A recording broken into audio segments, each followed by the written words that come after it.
Good morning. Welcome to Monday Manna. I'm your host, Frank Adams. Today we're looking at our second installment dealing with the topic of managing stress in ministry. Anxiety or stress has been referred to as the official emotion of our culture. Rollo May, a famed psychologist, made the observations one of the most urgent problems of our day is anxiety in America. In America, it has become a part of our culture. You could write on countless American gravestones, Mayo said, this epitaph: hurried, worried, and buried. Stress and anxiety is a reality and an issue in ministry. The Bible says that anxiety in the heart makes it heavy, or it weighs heavy. The Bible says that in Daniel chapter 7, verse 25, that one of the tactics of the enemy is the wearing out of the saints. Several studies have been done on the subject of stress and ministry, and a number of studies have been done on ministers leaving the ministry. Lifeway, a very conservative study and approach in their looking at this matter, determined that around 250 ministers leave the ministry every month. That's more than 2,500 ministers leaving the ministry every month. Other studies have made that number at about 1,700 a month, but that seems a little bit out of kilter. So managing stress becomes a real issue in the ministry and in America. It's interesting that we often talk about ministry burnout, and I want you to know that the enemy would love to just burn you out and burn you up. I've mentioned before, I'm not a psychologist. However, I am a ministry veteran of more than 5 decades. I know what it's like to experience stress in ministry. I know how that stress in ministry can be debilitating, both to the minister and minister's wife and his family. It is an issue. I'm convinced that not only is PTSD found in soldiers returning from battle, but I think that there are many in the ministry today who are experiencing a post-traumatic stress syndrome. This PTSD impacts their family, their children, their well-being, ultimately their health, and oftentimes their spiritual relationship with God, and in some cases, their eternal destiny. When ministers are experiencing stress in ministry, it is a very sensitive and vulnerable time in their life to succumb to temptation. If you and your family feel like that you have expended all of the emotional assets that you have, you don't have an opportunity to replenish those assets. You must continue to drive forward on empty, so to speak, emotionally. And while you might be able to do that and survive in the short term, in the long term, it will be devastating on family relationships and on your children as they observe how their parents are treated and the stresses that they encounter in the ministry. And so we want to talk about that and to simply encourage pastors to take care of themselves and their families. We all experience conflict that causes stress. There's a lot of conflict in ministry, a lot of conflict that is perpetrated on the ministry and the minister seeking to discredit their ministry and to turn it around. But the wonderful thing is that God is faithful. He is able to sustain us, and He is able to strengthen us and give us grace. And we can recognize that God can be with us.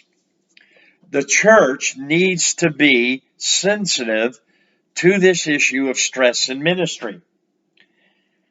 One of the most encouraging things in ministry that meant a lot to me, one day I had a particular parishioner that was just always kind of watching out for me, doing nice gestures for me. And I asked him one day, I said, why are you always treating me nice? And he said in his kind of folky speech, he said, well, Pastor, every now and then, even my dogs like to be scratched behind the ear. Everybody needs attention and affection and affirmation. I can remember those occasions in my ministry when I went through periods of intense stress and can remember not knowing and are being equipped to how to handle this. I just piled it on top of, well, it's another failure and another thing that I don't have the capacity to handle. I can remember experiencing years of depression and despair, despairing even of life itself. But thanks God that God does come to our rescue. He does help us and He does bring us out. Last week we talked about the characteristics, or we made some introductory observations about the nature of stress, and I'd like to do a little more today about the conditions that create or cause stress. And if we know those conditions, hopefully we will be able to manage our stress. First of all, in the conditions of stress or the causes of stress, stress is caused both by internal and external conditions. I always say to people and make the observation and try to inform people, if you think you're under pressure, you ought to be a pastor and have to come up with 3 dynamite sermons every week. The time and the energy pressure is horrendous if that's all you did. But then in addition to that, you have family, you have counseling, you have situations to take care of, and other managerial responsibilities. So the ministry by its very nature produces internal and external stresses and demands. We all need to be shown appreciation. But let me give you some of these external and internal causes or conditions for stress. Internally, there's that sense of feeling less, or the self-esteem is very low. The awareness of being really not quite accepted or appreciated. Another issue internally is that sense of being driven to perform or being driven to perfection. One study demonstrated that 50% of the pastors don't feel like they can meet the demands of the people. All of this creates an internal pressure upon our lives. Another cause of stress internally is thoughts and feelings of anxiety. The most important appraisal to you as an individual, and particularly as a ministry, is the appraisal and the voices that are inside your own head. There is a sense in which when our confidence, our sense of self-worth and self-esteem are damaged, but yet we still have to perform publicly, it creates tremendous um, stress in our life. Then all of a sudden we feel like we're not measuring up, so we're driven in a sense of looking for approval and affirmations for others. And quite frankly, when you get on that cycle of needing and soliciting constantly the approval and affirmation of others, my friend, then you're caught in the chains of this being constantly rejected, because no matter how much approval you get, it usually is not enough when you're trying to fill up the void that is caused by stress. Hostilities in relationship causes anxieties within inside of us. Hostility from outside, from people and their disapproval. It is amazing that God told Jeremiah and other prophets, when you preach, don't look at their face. And I think that's some very wise counsel, because too often when we preach, we're looking for signs of approval or picking up on signs of disapproval. And as long as we're in that mode, we don't hear the approval and the smile of God. Don't look to your people for approval. Perform your ministry before an audience of one. If people know that you are needing them, you're needy for their approval and for their affirmation, my friend, they will control you and they will manipulate you. That doesn't mean that you don't have valid responses to your ministry, but it does mean that you're not controlled by people's thoughts. This also develops within some of us that even though we are ministers and maybe considered mature ministers, sometimes we just manifest bad attitudes about life in general and about those that we minister to. And those bad attitudes cannot be hidden, they will come out. There's all sorts of worry that's caused by disturbances in the congregation and that's sort of thing.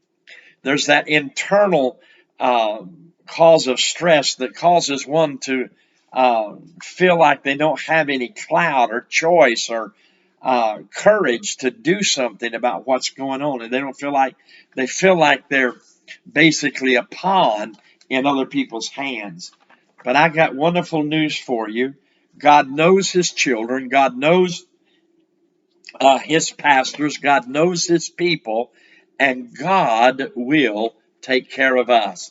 And we need to learn to discover what it is that God will do for us. The Bible said in every situation, whether it is Moses or Joshua or some other leader, here's the affirmation that you need. The Lord said, and I am with you. I'm not only with you, but I am for you. And I will fight your battles for you. But Pastor, I'm raising the flag. I'm sounding the alarm.